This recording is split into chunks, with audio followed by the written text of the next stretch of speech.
bright and early, as always. Welcome to another Meet the Employer event. Today we're here with Capital One again. So some of you might have been here yesterday where we talked all about the Capital One tech opportunities, but today is all about strategy. So thanks so much for joining. We're going to be hearing more about what life is like at Capital One. They're going to be sharing some insights. We've got a grad who's been on the scheme as well to share some insights directly from his experience. And there's going to be a chance for you to ask questions as well.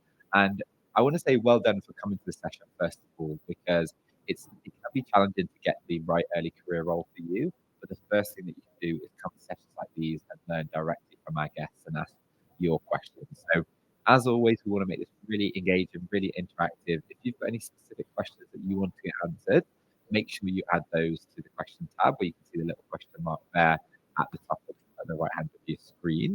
And then you've also got the chat as well. So let's make sure that's working. Already see Ursula in there, Noella as well. Drop us a comment in the chat just to make sure that's working for you. Say hello, and it'd be great to hear what degree you're studying, actually. Won't you let me know what you're studying at university? Drop that in the chat. Make sure that's working from you, and it'd be interesting to see what you guys are studying. As I said, we're going to be starting with a presentation from Capital One, and then we'll be going into the Q&A. But guys, do put your Q&A in as we go through, just so we can pick those up at the end. You might forget your question, so best to keep adding those in as we go through. And you can vote for the questions that you want to be answered as well. So you can upvote using the little arrows in the question mark tab there. So without further ado, I wanted to introduce our two guests. So Rachinda, would you like to say a quick hello? And then Jay after that. Definitely. Hi, everyone. Thanks so much for coming to today's event. So I'm Rashenda. I work in the talent acquisition team at Capital One, predominantly recruiting for our early careers programs. And today to talk to you about the strategy analyst program that we've got. So I'll be able to give you a little bit more insight into what Capital One are, what we do, and then also the recruitment process as well, so you know what to expect when putting an application in, and giving you some really valuable hints and tips for that process as well. Awesome. Well, hello from me too. My name is Jay Ho, and I'm currently one of the grads on the grad scheme. I've just finished my first year as a grad at Cap One, and I was also on the internship a few summers ago as well, so I can offer a bit of insight onto both schemes. And yeah, I've got some general kind of tips on how to go about with the assessment process, and also share a bit of kind of how I found life at Cap One so far. And big thank you to both of you for joining today, and Rachinda for coming back to back and staying with us. Really appreciate that.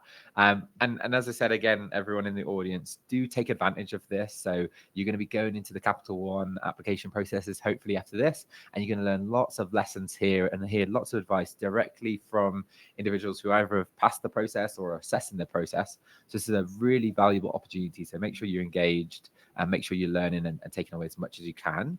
And thanks for engaging so much in the chat as well. We've got Emeka, who's studying business management. We've got Yasin as well. Great to see you, Yasin, who's at Loughborough. I used to go to Loughborough, studying finance and management. Fantastic. Keep that coming, guys. Great to see what everyone's studying. Great variety in there. Before we kick off, wanted to run a quick poll to see, have you ever considered a career with Capital One previously, or is this the first time you've engaged with Capital One, come to Capital One event? Completely anonymous, so just curious to see what we've got here in terms of that, whether this is the first time you've ever thought about Capital One or if they've been on your mind previously. So about 50-50, maybe 55-45 yes. So some of you have considered Capital One before, which is brilliant, and some very new. So that looks about 50-50 to be fair. And then secondly, which aspect of the session do you think is most useful for you? What are you looking to get out of it? Is it learning more about Capital One? Is it insights from the grad that we've got here, Jay Ho, on the current scheme? Is it the application advice, or is it the Q&A? So give us an idea of what you most are looking to get out of this session. Looks like quite mixed again. So lots of application advice, lots of those insights, a little bit about Capital One as well. Awesome. Amazing. Fantastic. So, Rachinda, would you like to kick off with sharing the screen and go through the presentation?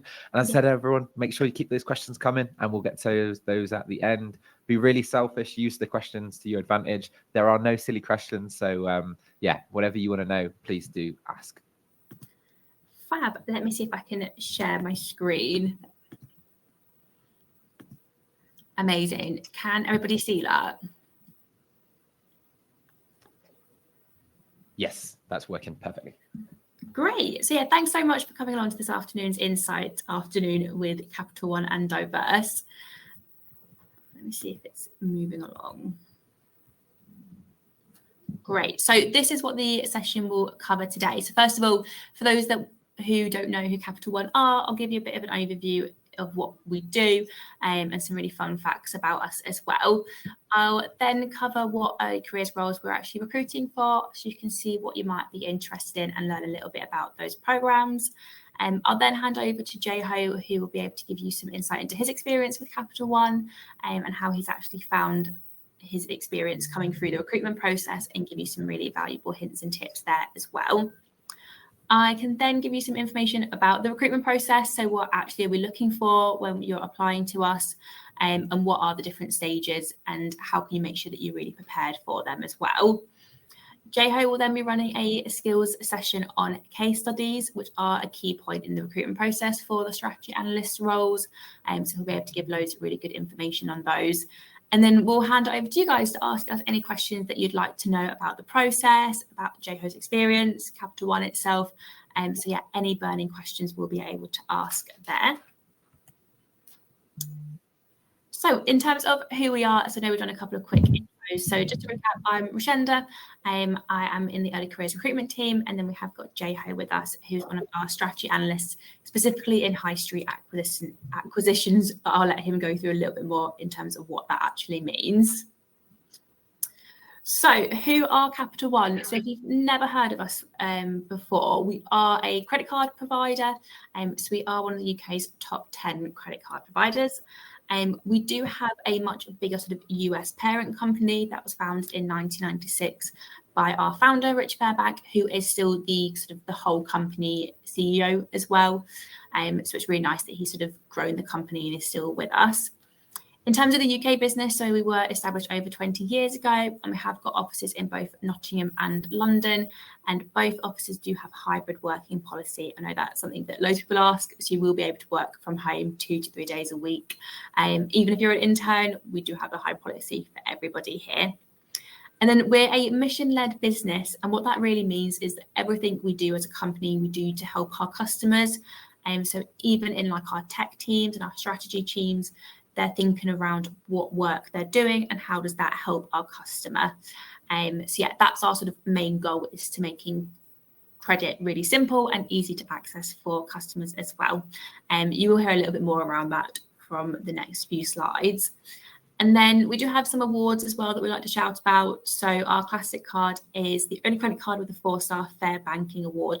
And what that means is that we are just doing the right thing for our customers. So that is really key there. And then a couple of other things as well that aren't just to do with credit cards. So we're really big about giving back to our community. So we do a lot of investment in terms of financial and digital literacy to make sure that people really understand the finances, what credit means, so they can make better informed decisions around that. We also do employability skills programs to help people get into employment, not just with Capital One, but across other sort of industries as well. We do that from like school age levels. We go into schools, help them with skills, up to sort of higher levels as well. And then we do a lot of sort of corporate social responsibility alongside that as well, which can be sort of volunteering, fundraising initiatives that you can get involved in from the get-go. So even our interns and placement students can get involved in corporate social responsibility if it's something that they would like to. And then Capital One in the UK. So as I mentioned, we do have a much bigger sort of US parent company. You can see on the slide where we've got UK card. So that is where all of our graduate, intern and placement roles will be employed by the UK side of it. So you won't have to be going over to the US or anything like that, also have dealing with the bigger company. But it is just good to know in context where we fall within the Capital One sort of whole company. The sort of the US side has around 50,000 employees, whereas we have around 1,600. So it's still quite a nice big size, especially when the offices is busy. But it is small enough that you've not got thousands and thousands of people that you're having to remember who they are, which can be quite nice when transitioning in from uni. But I just wanted to highlight this because I know a lot of people, when they do research into Capital One for their interview process, a lot of the information is US based online. So really make sure that what you're looking at is specific to the UK when you're doing your research there. And then in terms of our products and our customers, we've got two main products or two main customers that we have products for. So ones who are new to credit. So it might be like yourselves when you've never had to have a credit card before, so you may not have much credit history. So we support people who are getting their first credit card there, or people who have potentially struggled with credit in the past. So we do support them in making sure that they are making the right decisions for themselves as well, so they can sort of better their knowledge around how to use credit and utilize their credit card. And then we do have some other products as well. So these are more sort of retail focused cards. So you can see along the bottoms, we've got ones with the post office.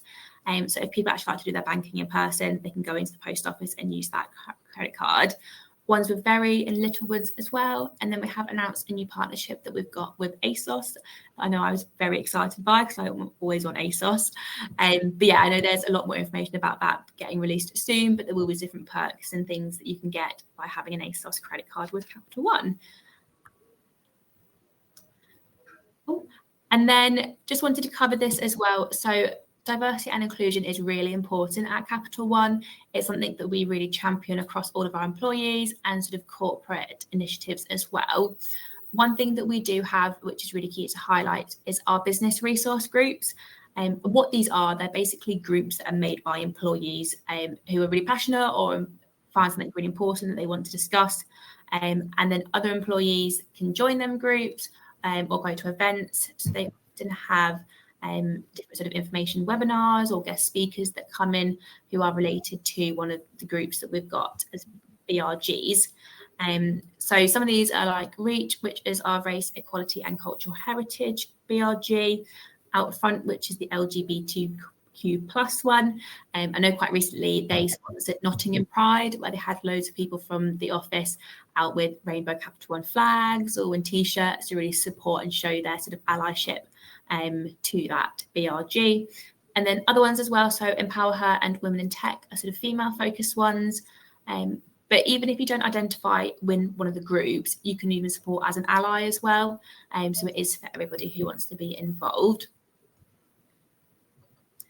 And then I will lead on to our early careers programs. I know this is sort of what you're all here for, to see what we're actually recruiting for, what our opportunities are. So across our strategy analyst early careers programs, I will let Jeho go into a little bit more detail around what a strategy analyst is and what they really do.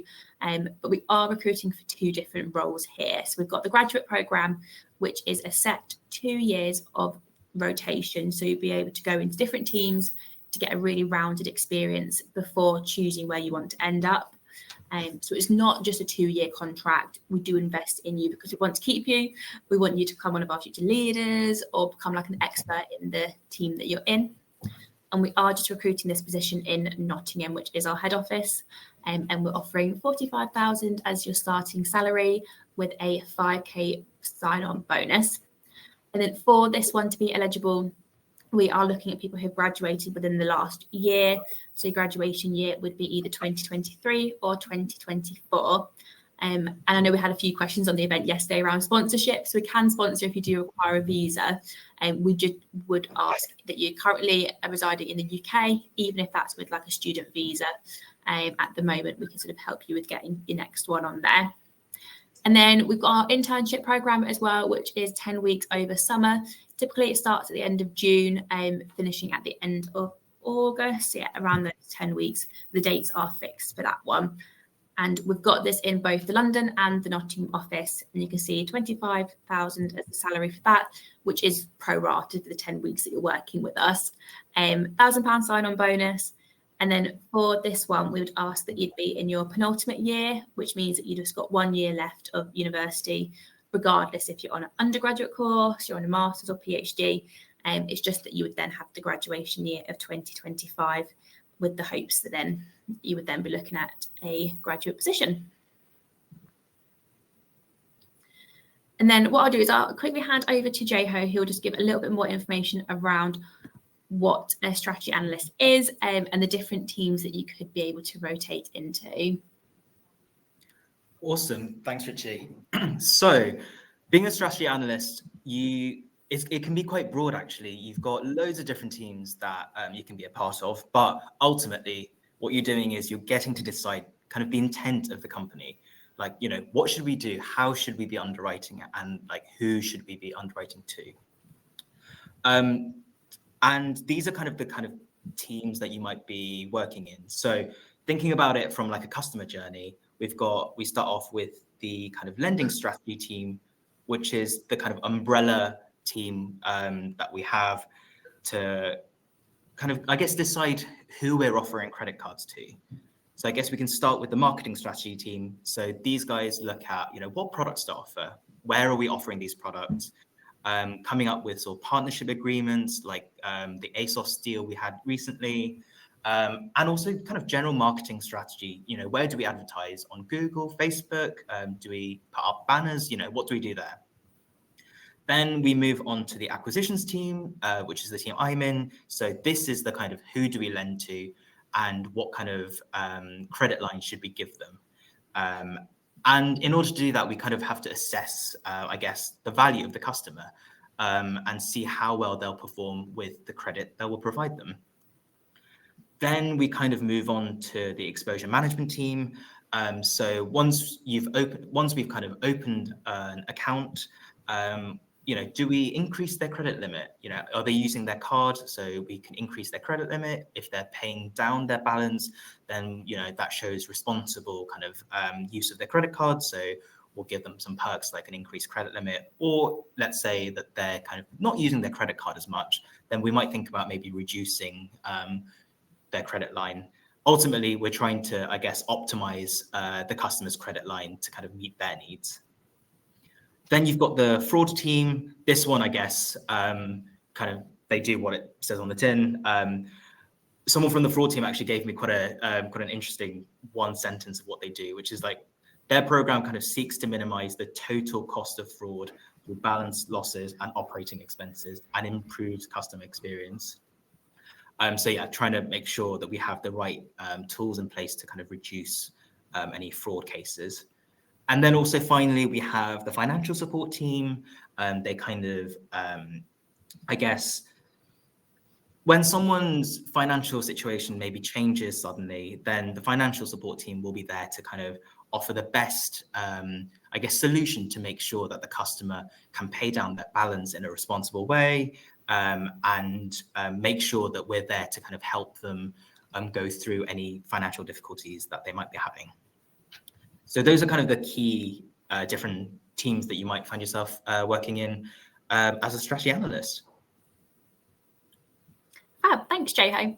And then alongside the sort of technical job-based skills, on all of our early careers programs, so across the graduate and internship one, there are loads of other things for you as well. So Jayho will be able to go into a little bit more detail on these and his experience of them, but just to cover them off quite quickly. So development opportunities, so these will be across your sort of technical job-based skills, but also like soft skills, which could be things like key stakeholder management, presentation skills. We also have career conversations as well. So we want to know where you want to go in the business and what your aspirations are, and then we can work to support you with that. We've got a whole team called GradCom who are there for all the fun stuff as a graduate or an intern at Capital One. So they organise social events, which could be things, they've got like board game nights, they've had donut decorating. So we try and have quite a range of activities to suit different interests and to make sure they're really inclusive as well. And then regardless of if you're an intern or a graduate or an experienced hire, will be working on real work. We don't have sort of like fake dummy work to give you. So you will be able to actually see a tangible output of the work you're putting in. And especially like in the strategy analyst roles, your work is actually improving the lives of customers. So you can see that you are making a real difference, which is really good. And then there's loads of support to give you as well from the get-go. So you'll have a manager, a mentor, and a buddy assigned to you.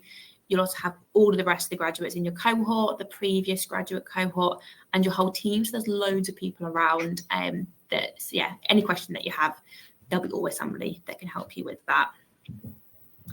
And then here are a couple of pictures of some of our graduates and interns doing grad life stuff at Capital One. So the top left is one of our corporate social responsibility events that we held for the interns, where they went to one of our local nature reserve parks and helped to maintain the different paths and keep sure that it was all natural. Bottom right, I think you can actually see Jay-Ho in one of the photos there doing some donut decorating in our London office. And then the bottom left was at one of the sort of like games bars where you can do, I think it was ping pong or sort of table tennis that they had at that one. So yeah, quite a variety of different things. And the top right is a celebration that we had at our London office again there. So yeah, lots of fun things as well as the actual work that you'll be doing with us. And now I will hand it over to Jay-Ho to actually tell you from his experience what grad life is like at Capital One. Oh, sorry. Awesome. Cheers, Richie. So I guess in a great position here to talk about what life is like as a grad, but also as an intern. So just a quick summary about how I kind of got here. I'm originally from South Korea, moved over to the UK back in 2005. And I've had some great opportunities. So I've just kind of ended up staying in the UK. And then finished schooling in the UK and then started university back in 2018. I went to UCL to study mechanical engineering. And then obviously got affected by the pandemic. So ended up not being able to do kind of summer internships or anything like that in my second year. So when it came to third year summer, I was kind of desperately looking for great opportunities and I came across a Capital One internship. And yeah, I applied thinking, I'm probably not going to get this, but, got through the process and I was lucky enough to get onto the summer internship. For that, I was on the exposure management team. And then after the internship, again, was super lucky, managed to get a return offer onto the grad scheme. And now I'm back as a grad and started on the grad scheme back in exactly a year ago. And I'm now in the high street acquisitions team. So Richie mentioned, I think I covered some of these before, but yeah, in my internship was the exposure management team where I worked on sort of credit limit increases and what our strategy should be for people that don't use their credit limit increase and whether we should be maybe offering them more to up engagement or whether we should actually be decreasing their credit limit because they're not using it. And now within the high street acquisitions team, I've been working on how we predict a customer is going to behave in the future in terms of trying to assess whether or not we should lend to them. And also recently been working on our multi-card strategy, so how we lend to people with multiple credit cards. Sorry, it's super sensitive for some reason today. Oh, no, that's fine. Peaks of what's next. Yeah, that's great. No worries. Thanks, Richie. Richie mentioned some great opportunities at Cap One, and I've kind of slightly stolen her slides to kind of structure my life at Capital One so far. But yeah, she mentioned some great development opportunities. For me, I was fresh out of university, so this was my first full-time role, and I think I needed a lot of guidance in terms of kind of adjusting, I guess, to that full-time working life. And it's been great because there's great development opportunities where, whether it be with your direct manager that you report to, or any other kind of senior colleague around not just within the strategy analyst world, but even just all throughout Cap One UK.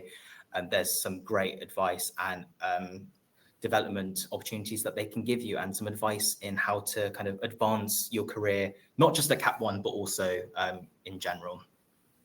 For me, I've had some, I have regular check-ins with my direct manager. They are currently at like a monthly cadence where we've got like a development plan I've kind of discussed with him and kind of highlighted some of the areas that I want to improve upon. And we've kind of, got regular check-ins to see how I'm doing against those goals that I've set for myself. I'm also receiving some mentorship from another manager from a different team to get kind of a different, fresh perspective on some of my communication skills in terms of how I share some of the, I guess, the findings that I've found with some of the analysis I've done. Then there's, this is the kind of the fun bit, the real business projects.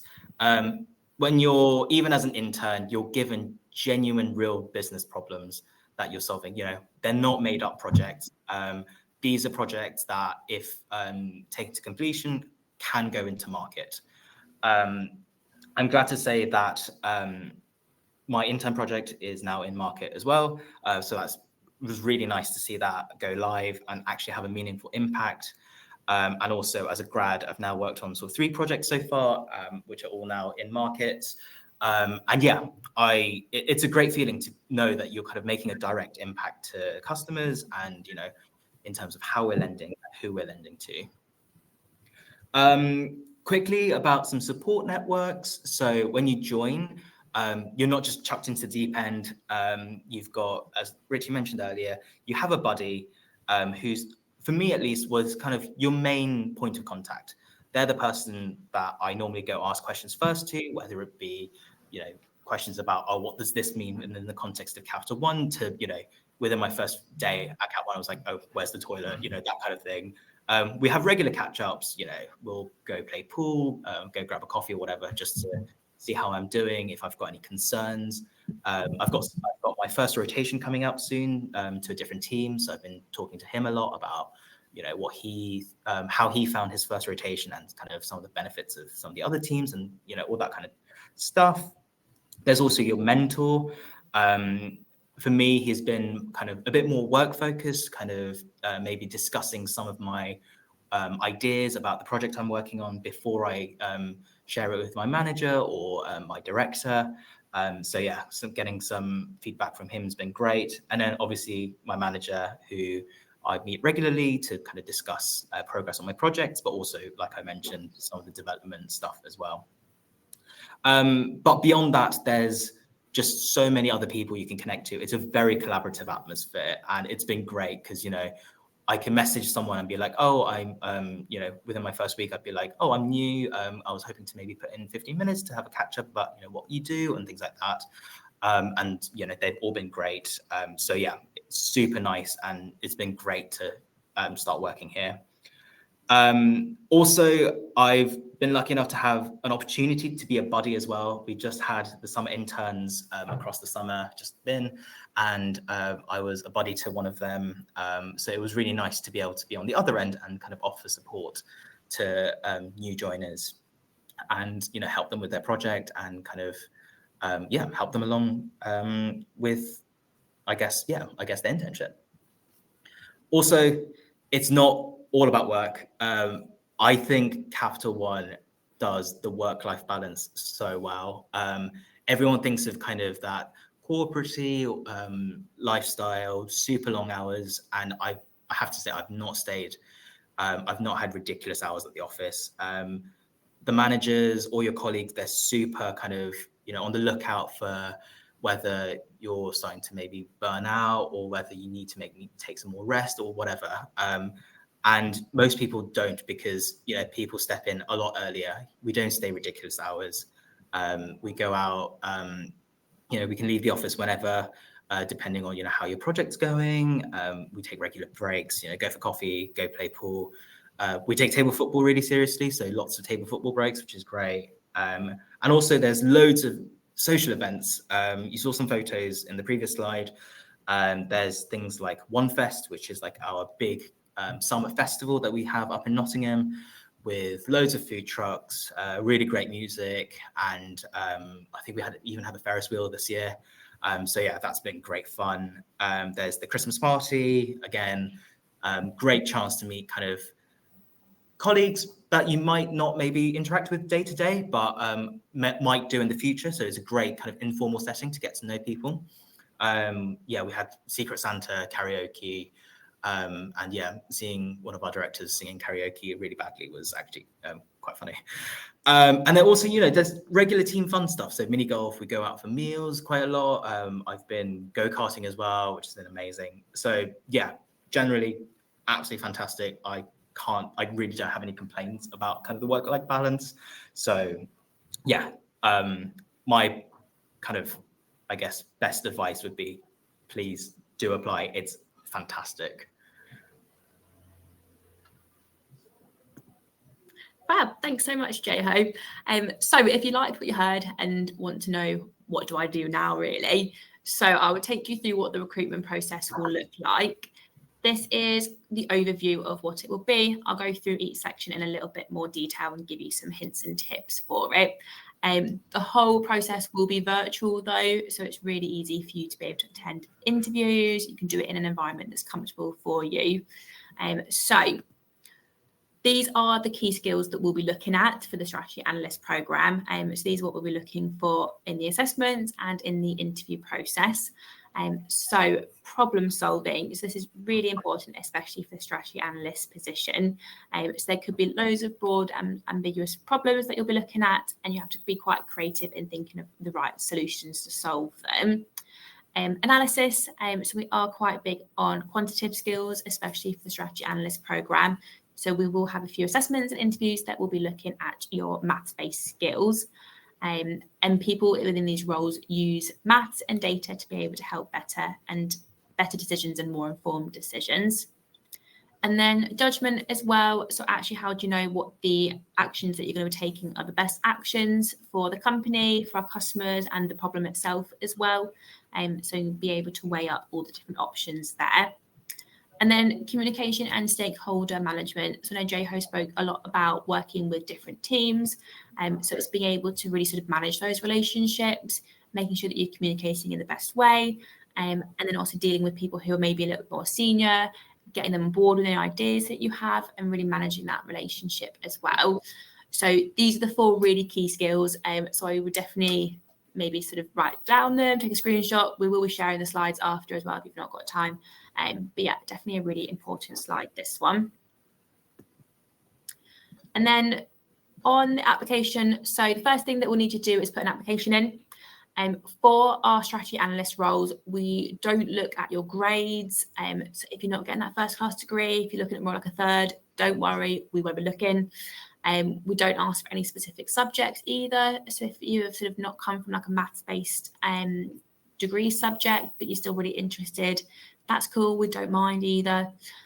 We won't even be looking at your CV. So we do ask you to upload it with your application just so we can have it on file, but we don't use it as a screening method. So don't spend too much time for our application and making sure that it's all formatted correctly. I can't speak for other companies. They may use CVs, but for us, we won't be looking at it. What we will be looking at, though, is the actual skills that you show us during the recruitment process. So we'll be looking at across your technical skills and your reasoning skills, and we'll be assessing these in a few different ways. And then we also won't be asking you to write any application questions. The questions that we'll ask you to fill out are quite basic ones. So we'll ask your graduation year, your right to work, and your contact details as well, so we can actually get in touch with you. But yeah, it's not a long application process at all. So if you had some time this afternoon to do it, I would definitely recommend doing it. It'll be a quick one. And then if you do meet all the eligibility on the application, so in terms of your sponsorship requirements and your degree year, you'll then be sent out online testing, which will be a situational and strengths-based testing. So this will be one that you can do in any time, any location. We typically give you 5 to 7 days to complete it. And what we're assessing is particular skills and strengths that will be required to do one of the jobs in the workplace.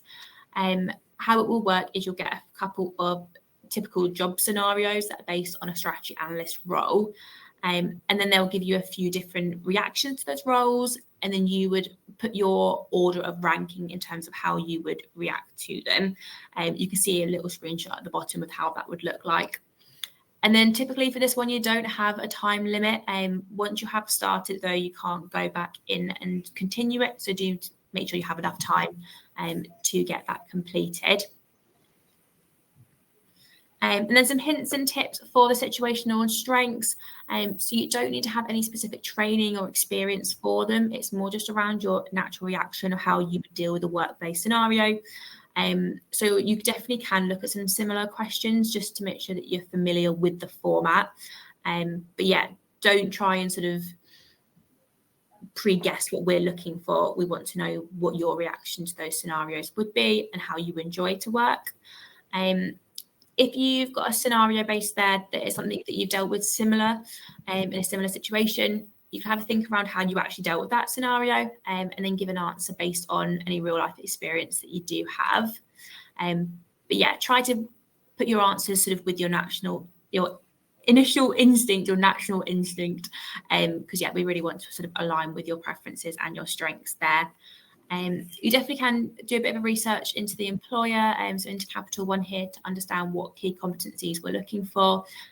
These are pretty much the key skills that I went through on the other slide as well, so you can sort of see what we are looking for. But don't try and just answer for what you think we're looking for, if that makes sense. Still do it based on how you would react to that scenario, but bearing in mind that we are looking for problem solving, but make sure it is something that aligns to you. And then read each scenario carefully. So don't try and second guess what the question is itself. Make sure you really understand what it is asking. And there are no right or wrong answers. It's just what is right for you. And then general sort of housekeeping. So make sure you are in a quiet place. You've not got any housemates that are going to barge in on you. So yeah, make sure that you are free from distractions. You have got a good amount of time set aside to do them.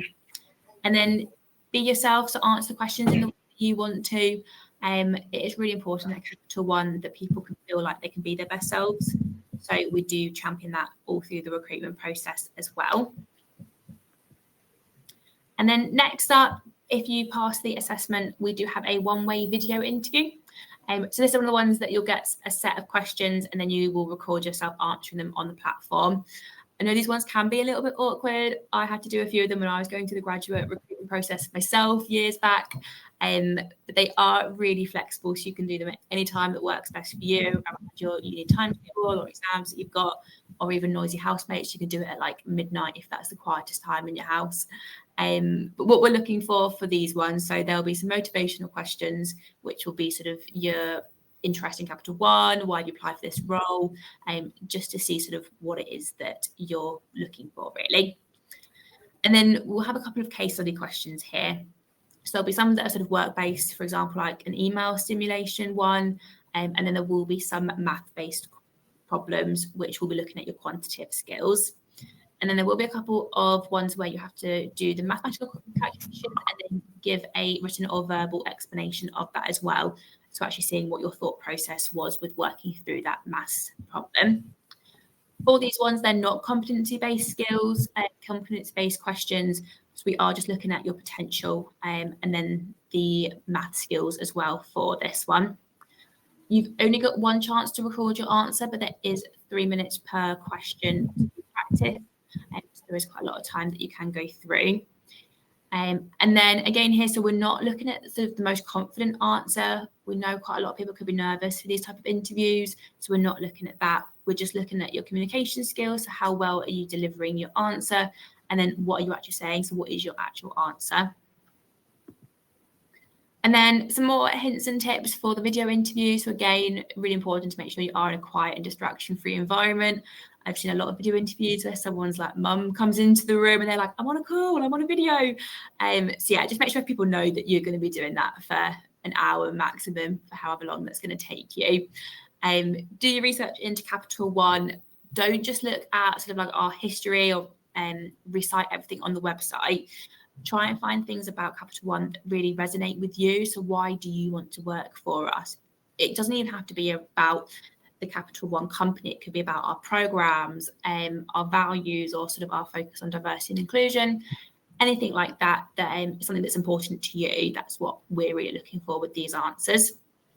And then, like I said, so we're assessing potential and skills. So if you do have any examples of things that you have done previously, you could talk about them with examples, but it's not competency based, so it doesn't necessarily have to be in the STAR format that a lot of them do follow. And then, yeah, so you've got 3 minutes preparation time, so do use that as much as you can. And then you'll have 3 minutes to do your recording, but you don't need to use the full 3 minutes. If you feel like you've finished your answer within 2 minutes, don't then spend the last minute just waffling to fill the time. It's better to have your answer finished quicker than, having some random waffle that won't actually make much difference to your answer. And then with the ones that do have written answers as well, there's no time limit, so you can definitely reread things, make sure that you're really happy with that before submitting those answers. And then one of the really key things that we will be looking for with these interviews will with quantitative skills. I know I have mentioned this before, but it is really important for a strategy analyst. So I brush up of your mathematical skills beforehand, in particular sort of profit and loss calculations, weighted averages, and make sure to show the workings. We're not just looking for a correct answer, we're looking at how you got to that answer as well. So even if you're doing some practice profit and loss calculations, always try and work and show your sort of workings for that as well, because yeah, we will be looking at those bits. And then if you pass our video interview, we'll invite you to a case study interview. This is the first opportunity that you'll be able to meet with one of our team. So we will team you up with one of our strategy analysts to work through this case study. And what it is, it'll be a hypothetical business problem that we'll ask you to go through and show us how you've reached your conclusions. We'll be looking at a couple of skills here, which will be the quantitative, conceptual, and communication skills.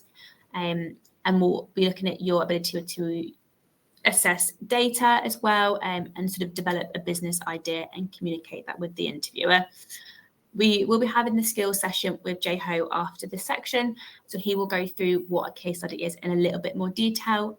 As you will see, there's a few different case study interviews that we use in the recruitment process, so it is a really key one to sort of get a little bit more familiar with.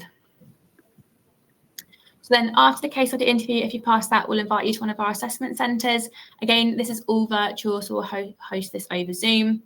There will be a group exercise of a maximum of 6 candidates. And again, assessing the core skills that you actually need for the role. We're not looking at the person that is the loudest. I know sometimes with sort of group exercises, if you're not always the one that's talking, you might think we're not noticing you, but we're actually looking at the work that you're putting in, not the person that's always talking or the person that's the loudest. And we are looking at how you work in a team as well. So yeah, make sure that you are sort of thinking about your teamwork skills there. And then we'll have a product interview. So we'll be assessing key areas across the product life cycle, which include ideation, creativity, and building a business case and sort of taking that to market then.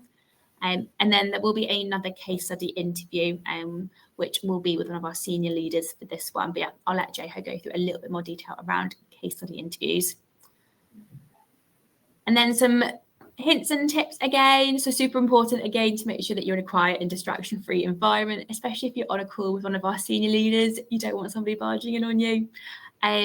We will be able to provide you with those preparation material. We do host case study workshops before the interviews so that you do know what to expect. But yeah, definitely use your recruiter as well. So you will have a dedicated recruiter during the whole time, and they'll be able to answer any questions or sort of help you reduce your nerves, anything like that. And then listen fully to the questions. If you want to have some time to think over your answer, we don't need you to rush into an answer. So you can always say, oh, good answer. Can I just take a couple of seconds to have a think over it? Or if you need the question repeated, just ask. That's okay as well. And then for technical questions where you have to write through your answer or talk through it, make sure that you are talking through your thought process and that the interviewer really understands your ideas and intentions with that.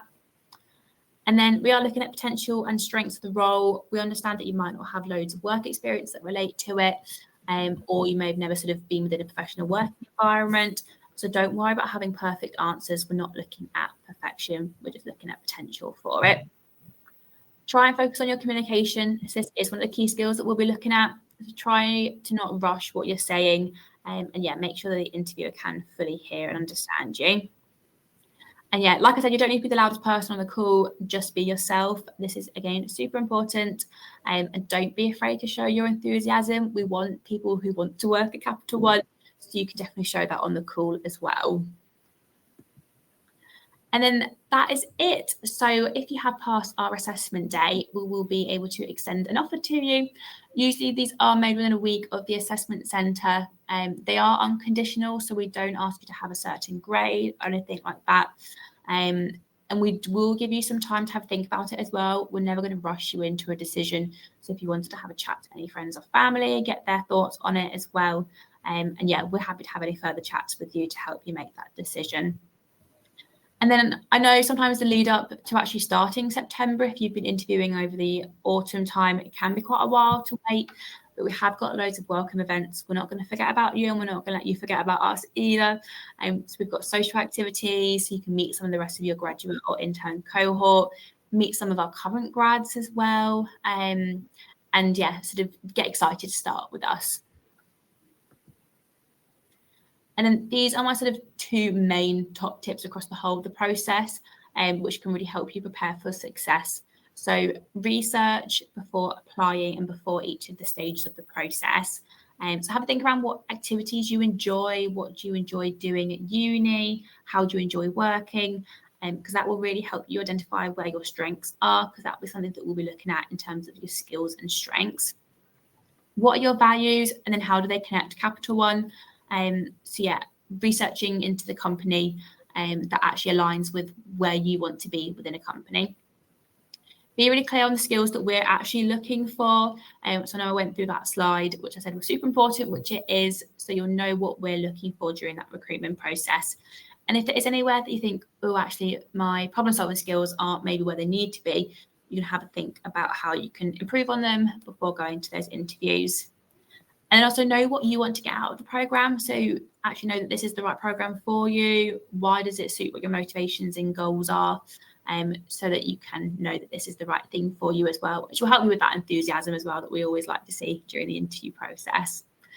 And then the next sort of key thing is to practice. So practice online assessments, practice your math skills.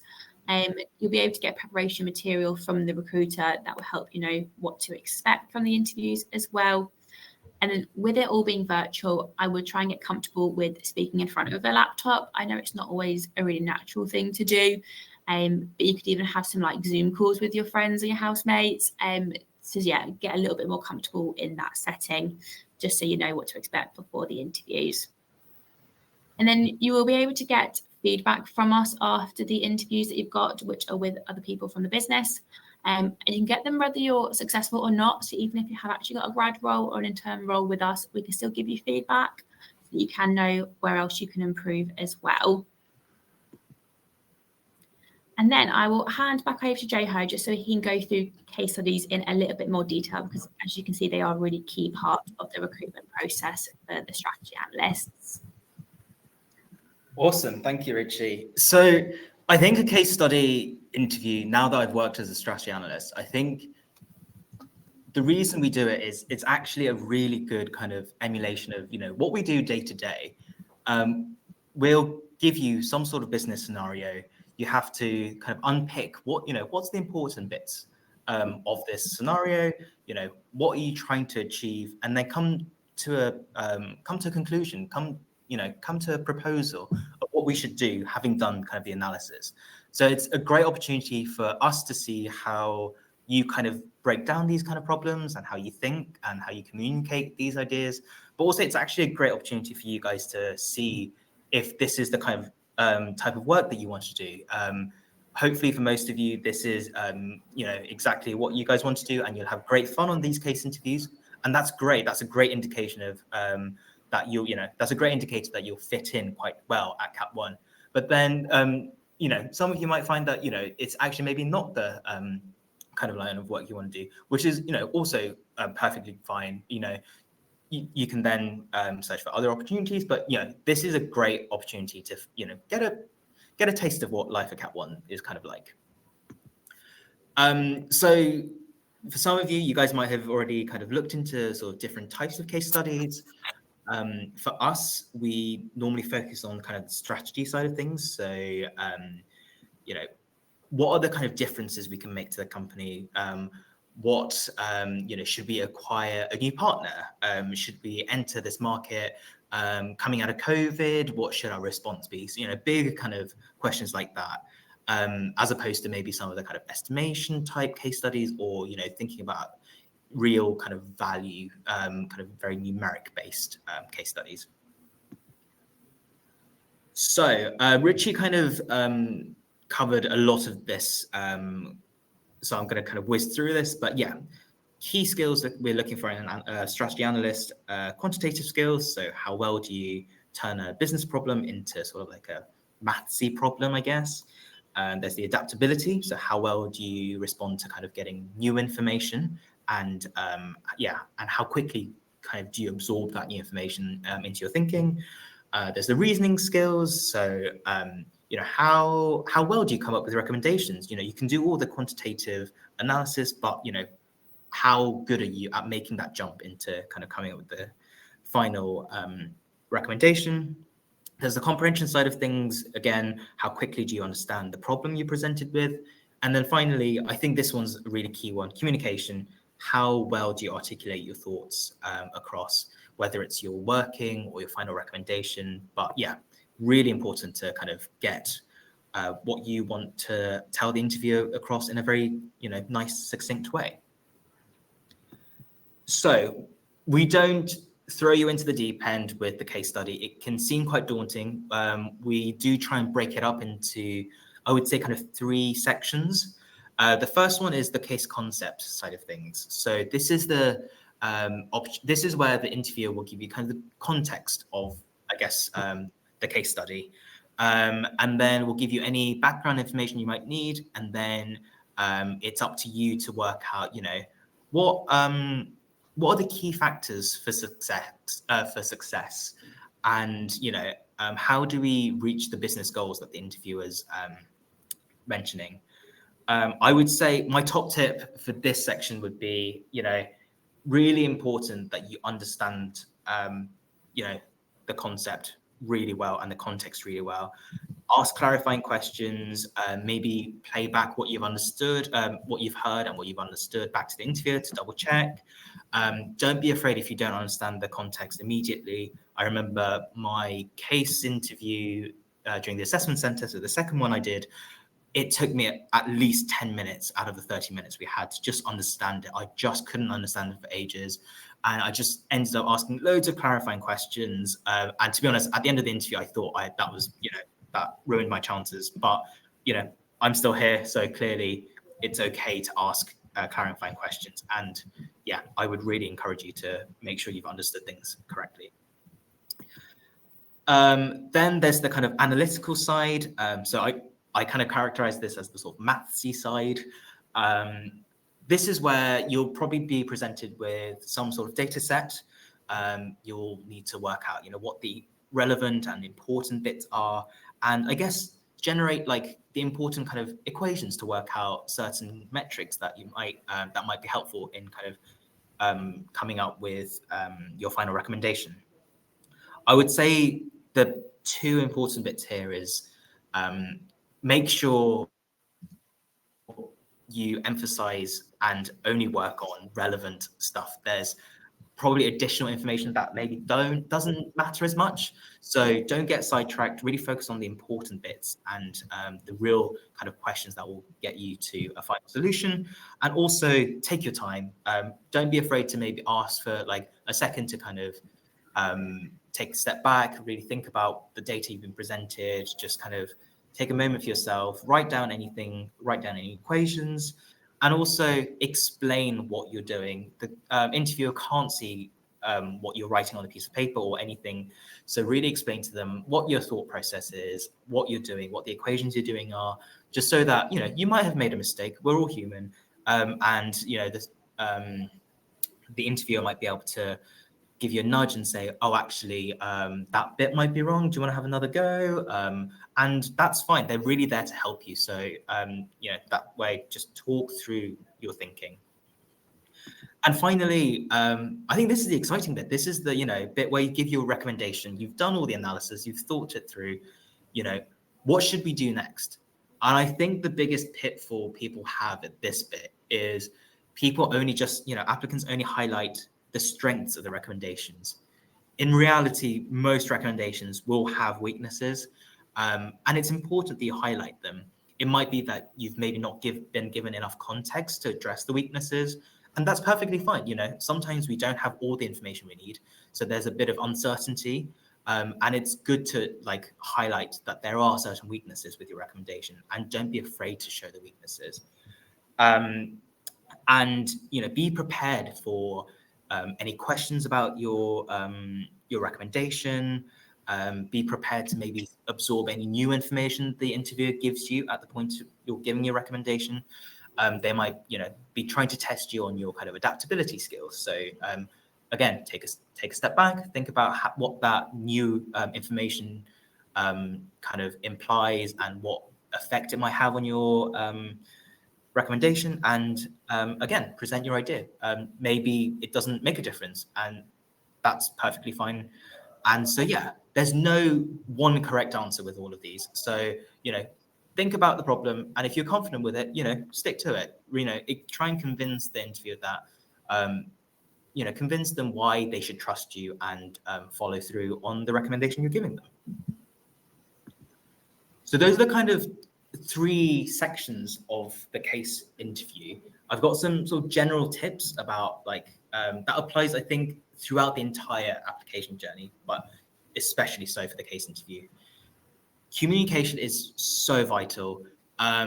There's hundreds of different teams working at Cap 1, and I think it's really important that you give everyone the kind of context and you really talk them through how you're thinking about a problem. Make sure you listen to your interviewer closely. If you've not understood anything, like I said, ask for clarifying questions. And also that last point, I think, is really important. Respond positively to feedback and redirection. They're there to help you. So any feedback they're giving you, they're really trying to prompt you get to the kind of, or show the best self that you can. So really take on any feedback or any advice or anything they kind of tell you and think about, okay, what are the implications of the things that the interviewer has told me? Organize your thoughts. For me, I had lots of paper, pens, my calculator, all kind of laid out in front of me exactly where I wanted it. I think this is the beauty of doing it online as well. You can set up your environment the way you want it to, rather than kind of going into an interview room. So, have everything that you need around you. Take your time. If you get information, write it down so that you can kind of refer back to it. And also when it comes to kind of, I guess, giving your final recommendation or talking through some of the ideas you might have, write them down first and see if there's a nice structure or a nice concise way of going through the ideas you have. Being concise is super critical when it comes to giving your final recommendation. And also think about any potential arguments you might get, just so that you can be prepared and you've thought about all the kind of different angles of the problem statement. And finally, presenting your ideas. Again, it's all about being clear, concise, and you want to deliver your ideas in a compelling manner. You want to convince your interviewer that this is the way we should go forward with the problem, and that they should trust you, and that you've done all the analysis to make sure your recommendation is the best recommendation for this problem. And yeah, for quantitative questions, like I mentioned earlier, really talk through how you're thinking about it, the different kind of equations you're thinking about, how you're thinking about it, and the order you're thinking about it in. Just keep talking them through it. And I think this last one really resonates quite well. Be confident, but be respectful. You want to kind of, you're there to convince the interviewer that they should hire you. So be confident, and also show some enthusiasm. If you're really enjoying that case interview, great. Then that's a great indicator that you'll fit in at Cap 1. So show that. It's so much easier for the interviewer to bounce back ideas between the two of you than like kind of having to. Then rather than having an interviewer just constantly having to ask questions and things like that, have a conversation. They're as interested in kind of seeing some of your thoughts in this. So yeah, really kind of bounce back with the vibe and the energy that the interviewer is giving you. So I've got some I think these are the final 2 slides to just kind of like summarize everything I think we've spoken about in terms of best practices and things like that. So quickly going through them, structure your thinking, really write down any ideas you have so that you can structure it and go in a clear way. Clear recommendations, again, clarity is super important. Assumptions, if you're making any kind of assumptions as part of your recommendation, mention them. The interviewer might not have thought about some of them. So really make sure you explicitly mention what you're assuming. And creativity, again, use some of your previous experience. Maybe you've been in situations where, or you've kind of read things in the news where where you've taken something and you're like, okay, actually, this might be quite relevant for this business problem. Use that. Use your previous experience and think outside the box. There's never one correct answer for these case interviews. And also show good judgment. A good candidate will recognize, the benefits and kind of the merits of the I've lost my words now. Merits of the kind of, I've completely lost my words. The merits of the decision you're working on, but also highlighting the risks and kind of limitations on some of the data you might have. So really kind of show the pros and the cons as well. Also on the quantitative side, again, you'll be probably shown quite a lot of data. So, make sure you've identified what the important bits are. Stay organized. Like I said, you're working from home or working from a known environment. So just make sure you've got everything laid out exactly where you want them. And make sure you've got everything you need so that you can write things down. You know exactly where everything is. Also, make sure you take some time when you get given some data and you're thinking about solving kind of a business problem. Okay, set up the equations, think about what the relevant equations are, kind of write it down first, and maybe even run it by the interviewer, and then kind of go through it with the actual numbers. Also, again, communicating your work, talk the interviewer through your interview. I think I can't push that idea hard enough. Really talk to them. Talk your thinking through.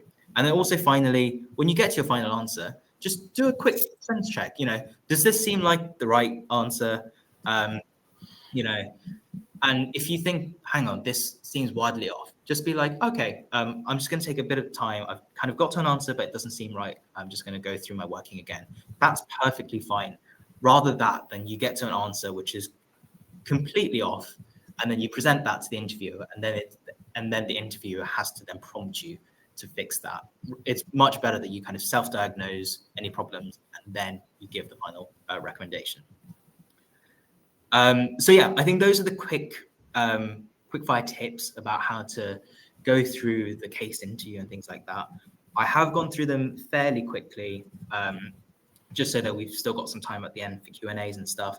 So if there's anything on here that you want me to kind of dig a bit deeper into, just post them onto the Q&A section. And I think we're ready to go on to Q&A next, I think.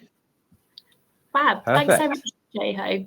I'll stop sharing now so we can go back into the Q&A, but hopefully you've also got a little bit more information around what a case study is and how to prepare for one as well, so you're all set to go into your interviews. Brilliant. Yeah, that was really helpful. There's lots of comments from the guys on how they found that useful. Lorraine mentioned the working environment seems really cool, exciting. Samara has mentioned the mentorship is really exciting for her. Jerushan has mentioned it's really good to hear your insights around life at Capital One as well, Jay-Ho. So thanks so much for that. We've got loads of questions, so we'll get through them as quickly as we can. Before we do that, Jay-Ho, there was a couple of questions that have come up which people are slightly scared to ask about, and that's around credit and just sort of understanding kind of what we mean when we mention credit. So for anyone who doesn't understand that, do you have any recommendations on where to look or a simple one line on what actually credit is all about? I think for me, from my perspective, I think offering credit gives people a bit of flexibility to manage their finances better. I think, especially kind of in the sort of financial environment we're in, sometimes, we might not be able to make payments upfront. But I think we're offering people a solution to kind of spread out the cost of, making big purchases and things like that. I think that's kind of the important part of credit, especially for us at Capital One. We kind of focus on customers that maybe are quite new to credit, or maybe have had previously bad kind of credit experiences. So we do focus on, building those good habits on managing credit. So, for someone like me, fresh out of university, I've never, being given a salary and things like this is the first time I've had to deal with money. And sometimes I'm having to make some big purchases. So, that's where sometimes having a bit of a credit help might help make those purchases. But yeah, I think it just gives people a bit more financial freedom. And yeah, I think there's a bit on our website also kind of explaining how kind of our view on credit, but also there's loads of resources online to find out a bit more about kind of the credit industry in general. Yeah, thanks for that. And as you said, Jeho, go and check Capital One's website, because there's some really useful information there on credit and credit scores. And you can build up credit scores over time by using a credit card and those kind of things. So make sure you check that out as well. Awesome. Let's go through these questions. I'm going to maybe answer a few if we've already sort of picked them off, but there might be some that would be good to get a reminder of. So question number one with the most votes is from Toby. It's not from me, it's from another Toby in the audience. What level of maths will you be assessing? So are we talking A level? Is it GCSE? Is it higher? Anything you can share on that, Richard? So I think it's sort of a mix between GCSE and A level. The main things that we're really looking at are sort of maths-based business problems.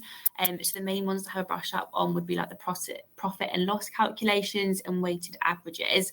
So I know you can do them sort of across GCSE and A level. We don't look at some of like the A level stuff like standardization and things. I'm trying to think back to what I did at maths A level. But yeah, it's not like a really, really high level of maths. So if you're not sort of super confident with your math skills, I would still give it a go. It is something that we do see as quite important at Capital One. But yeah, I don't think it's a really high level, if that helps. Perfect. So that's good to go away and brush up just for the test potentially. So you mentioned averages, profit and loss. Those are the two ones.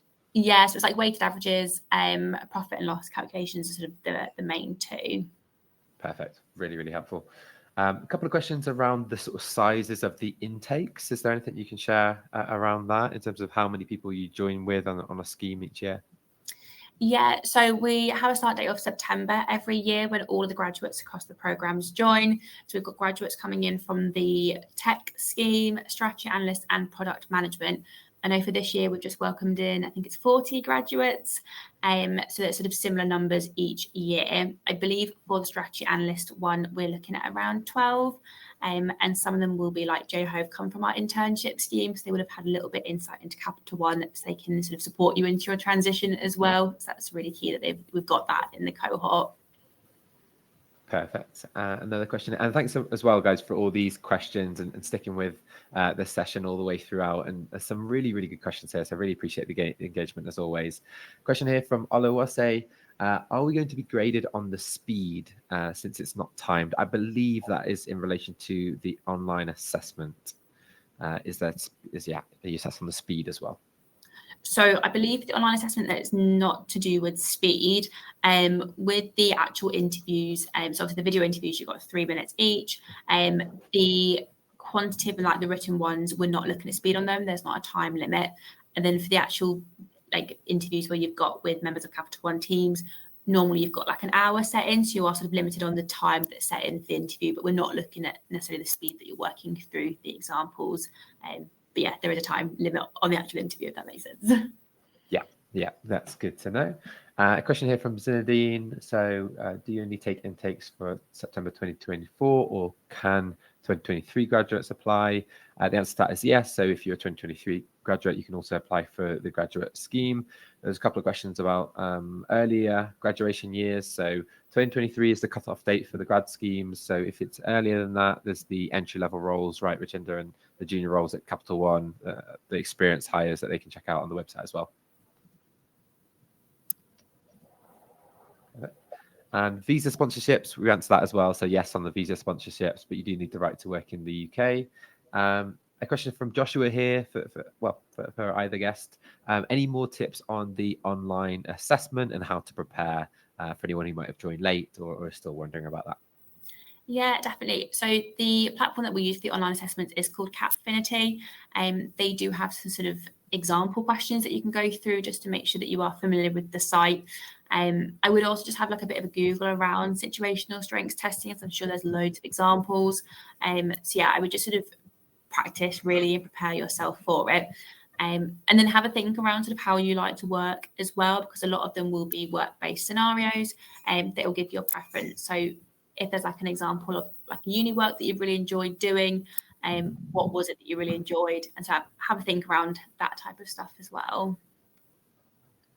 Also, I think a quick one from me, for the kind of one-way interview as well, it's quite helpful to maybe chat with your friends, have someone who's kind of maybe going through a similar application process and be like, oh, can we chat through, some kind of example questions? Or I know we don't do kind of estimation type questions, but I found it quite helpful to kind of be able to articulate some of the kind of thinking I'm doing in a very succinct way. So that's quite helpful. But yeah, just try and find a friend, your parents or whoever to kind of just like, just chat them through certain maybe topics or whatever, just getting practice, talking through different things. That I found that quite helpful. Definitely, it's good if it's not the first time you're articulating some of these things. You can have a practice run. We've got a practice guide on our website if anyone wants to check that out, just to practice answering interview questions out loud. That can always help.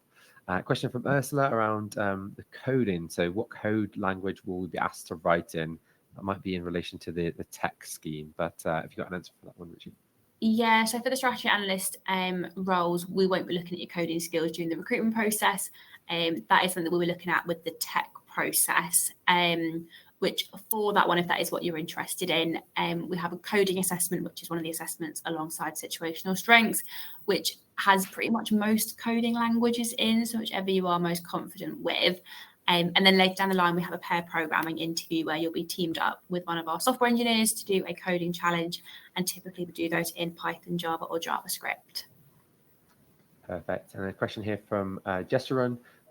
If you've got a degree that isn't directly related to either the tech schemes or the strategy analyst schemes, do you have any recommendations on how to best show your transferable skills?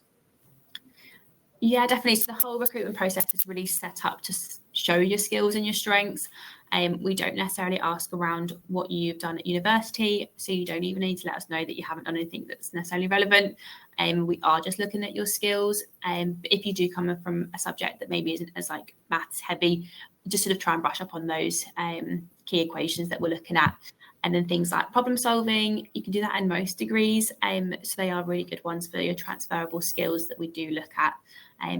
So yeah, I think that sort of really helps in terms of how we've set up the recruitment process. It does. It's a really accessible, inclusive process. So hopefully, guys, that should really put you at ease, that you can go out there and do your best. So question from Jemalson here. It's quite a long one. So Jemalson's got through to the one-way video interview and watch the preparation guide on YouTube. So that's a really good idea to check that out before you go through the steps. However, on the Capital One website, it says the application process is initial application, online assessment, video interview, case study, assessment. I'm just curious to know what the next step will be following the video interview and any other tips you can help with around the video interview. So would you be able to confirm that, Machinder? Yeah, fab. So from what I understand, that they've been invited to the one-way video interview where you'll be able to record yourself. So after that stage, if you have passed it, you'll be invited to the first case study interview, which will be one of the strategy analysts. So that's just a one-on-one interview, which is just the case study. Following that will be the assessment centre, and there will be case study elements in that as well, alongside the group exercise and the product interview as well. So yeah, it'll be the one-way video interview that I believe is what you're up to. So congratulations to get into that stage. Then the case study interview, and then the assessment centre, and then that's it. There's no final interview at the end of it. And I know it asked about sort of like hints and tips for the video interviews as well. So definitely just research into Capital One, because there will be motivation questions. So why have you applied? Why do you want to work with us? So yeah, have a think about that. There will be questions on quantitative skills as well. So again, brush up on your math skills for these ones.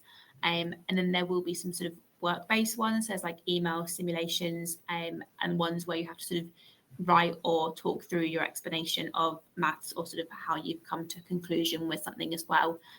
So yeah, have a think around how you communicate your ideas and actually show everything that you've done as well, to show all your workings for any of the maths ones. Perfect. And just a reminder again, everyone, we've got the link to the roles pinned to the top of the chat, so you can go and check out the internships and the grad scheme for the strategy role. There is also a product management scheme and tech schemes as well on there. So go and check out those out after the session and hopefully put in your application. A question here from Ursula. Will my application success rate be affected if I have not completed an internship with Capital One in the past? No, not at all. So we always make sure that we do have roles available still for people that haven't come through an internship with us, because not everyone can do an internship. So yeah, if you're applying for the process now, please don't worry about that. It's not something that any of the roles that are available, they're not open to people that do the internship with us. We have people who go on the internship that we then, if they're suitable, convert onto the graduate scheme. So that's pretty much already happened for the interns we had over summer. So all the roles available now are brand new roles for people that haven't been on the internship with us. Perfect. That's really, really good to know. A question here from Oluranleke. Well, we just covered that one around advice for the video interviews and around confidence. The only thing I would add there as well, just around nerves, is remember that the assessors really want you to do well. So it's great to meet employers in sessions like this, because you can see they're not too scary, hopefully. And, they do sessions like this because they really want you to apply and do well. So hopefully that makes you feel a little bit more confident going in there, that they're not looking to catch you out.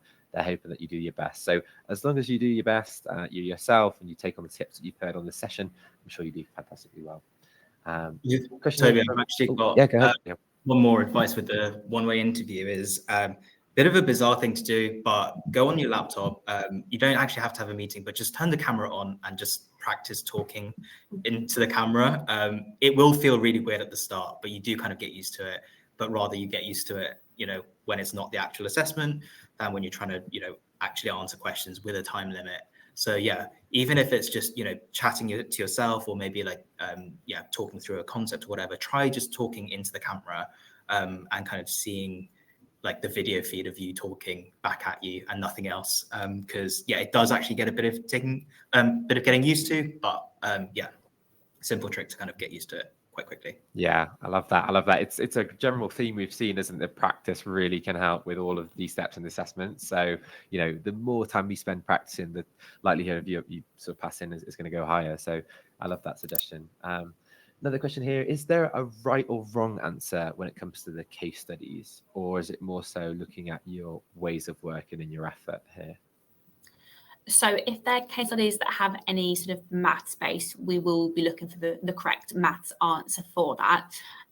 If there's ones where it's more sort of like a business concept that you've got to sort of pitch your ideas, there isn't necessarily like a right or wrong answer for those ones. We just sort of look at how you've approached the problem, your sort of reasoning with that. But yeah, for the maths based one, we will need the correct answer for it. Perfect. A couple of questions around the, might have just missed that at the beginning, in terms of the ways of working, so in the office versus online. Would you be able to remind us of that, Richinda? Is it hybrid, so a couple of days in the office, a couple of days at home? Yeah, so all of our roles are hybrid. So you typically work 2 to 3 days a week in the office. Monday and Fridays are sort of like the working from home days, but we are open the whole time if you did want to come in. We don't have any of our roles for the early careers programs that are fully remote, or international ones you would need to come into the office. 2 to 3 days a week. Perfect. And a question from Ursula on the hard and soft skills. So I think we had a list of skills that we mentioned were really important. Is there it might be good to hear from both Jeho and Richinda, is there one skill that you would say is really important for this role that stands out for you? I can kick off. For me, I think it's communication. You can have the best idea in the world, but if you can't communicate that to your manager or the director or whoever's making that final decision, you can't push through an idea you've had. So I think communication is the best one that I I would really focus on as someone applying, but also like something that I'm still focusing on whilst working here. So that's one of the kind of development areas that I'm working on with my manager. So yeah, I would genuinely say I think communication is really important. I'd say for hard skills, for the math skills really for this one, it is something that you use every single day in the role of a strategy analyst, so it is really important, hence why we do go through a few different ways of assessing those. So yeah, definitely those ones. Perfect. And a couple of questions here are from Stuart around being an economics graduate. As we alluded to previously, there is no sort of, you don't have to have done a certain degree to do a certain role. So it's very open in that sense. So yeah, Stuart, if you've done an economics degree, you're able to do all of the rotations and apply to the strategy role. A question from Olilade on whether any of the roles don't require maths-based skills. The product management grad scheme, Richenda, would that fall into that category? So we do still look at math skills for that one. It's not, like, it is important, but I think for the strategy analyst one, math skills are probably the highest skill that we are looking for. But yeah, we still do look at them for the product management one, but not at the same level. And then we don't assess math skills on the tech one, but we do obviously assess the coding skills. So slightly different skills, but yeah, not maths ones, depending on what your skill set is. Perfect. Question here from Lorraine. Where can I find the videos that I can use to practice the online assessments? So for all the online assessments, the platforms that we use have got support there. So it's called Capfinity if you wanted to have a look. And then I would just do like a general Google as well and see what other resources that you can find around situational and strength-based testing as well. Perfect. And a couple of questions here from Samaya. For Jay, actually, so what was your, well, maybe you won't be able to give us the specifics on what your case study was all about, but do you remember anything from when you did that case study in terms of what you think you did well that stood out to you when you look back and you think, yeah, I'm really glad I thought about it in this way or approached it in this way? I'm sure you can't tell us exactly what it was. So yeah unfortunately we can't. Yeah, whilst I can't share the exact details, I think the bit that I think I did well was, I think I spoke through kind of the equations I was working on, because I did actually make a mistake, and the interviewer was like, oh, have you considered this part of the data that we showed you rather? And I was like, oh yeah, no, I've completely forgot about that. Sorry, can I just, we'll have another go. So that, I think, was actually quite helpful, that, they were able to kind of spot and kind of advise me that I'd made a mistake early on, and kind of was able to make a change. I think the thing I maybe wish I'd done differently was kind of, like I mentioned in that second interview, it took me ages to kind of actually understand the concept. And I started panicking a little bit, going like, oh no, this is going terribly wrong. This is like, oh, I've ruined my chances, all that kind of, all those terrible thoughts start flooding into your head. And I think they made kind of the next kind of little bit even worse. And I started kind of getting a bit flustered and not being able to answer questions properly. And in hindsight, I should have known actually it's fine to ask clarifying questions. So yeah, honestly, if you feel like something's not going right, don't worry about it. I think the best strategy, I would say, is to just kind of forget about what happened at the start. Just make sure you can, make the most of what the time you've got remaining is. And yeah, I think that's what I would suggest. Thanks for that, Jay-Ho. Another question here from Samaya. Is there a deadline for the applications? Yeah, it's a hard deadline. We've currently got the deadline down as the 12th of November. But what I would say, it is subject to change. So if you are interested, I would put your application in, if you can, a little bit sooner rather than later. Perfect. Yeah. So apply soon, guys. Yeah, you can. The first step as well. I think a lot of time people think the first step is going to take a long time or it's going to be a lot of work. Actually, that you can get that done quite quickly. So yeah, and then you can progress to the next stage pretty soon. So keep that in mind. A question here from Sinatra for Jay-Ho as well. So which aspect of the process did you find most challenging? For me, probably the one-way interview, because yeah, it is a strange experience not getting any feedback from when you're explaining things. When I was practicing for that, I think I fell into the trap of like, okay, they've given me 3 minutes, so clearly I need to talk for 3 minutes. Please don't fall into that trap. It's like the 3 minutes is there for you to answer your questions and have a bit of buffer time as well. So like, let's say you finished answering the question and you're only a minute in, don't be like, I need to fill the next 2 minutes. Like, if you're happy with your answer, just leave it there. Much better to be nice and succinct and leave it there than kind of keep dragging on. That's really good to know. And for you, I think you mentioned during the presentation that at the beginning, before you applied, you thought you couldn't get the role. You know, you mentioned that when you were going through. Why did you feel that way? And did something change to make you feel, you know what, yeah, I can do this? Yeah, actually, that's a really good point. Maybe the hardest bit is actually, getting yourself to actually apply. So I think for me, I know a lot of people around me who kind of started university and was like, I know I want to go into the finance industry.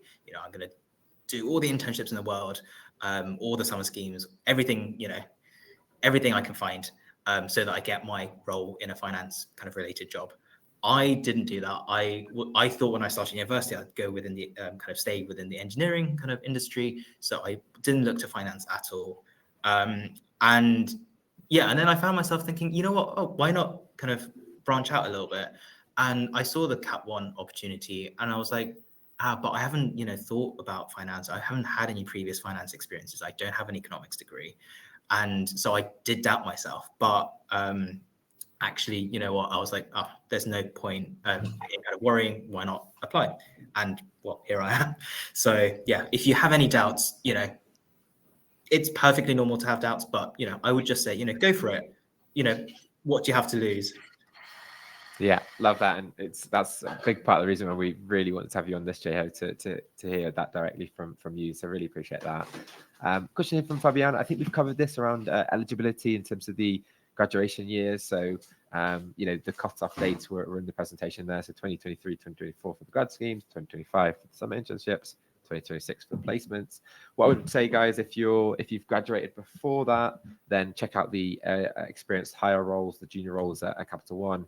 If you're more, if you're in your first year and you don't see a role for you, then well done for coming to this session and keep coming to more sessions, because there will be more roles available at Capital One as well. And all of these lessons that you learn in here are going to be really useful.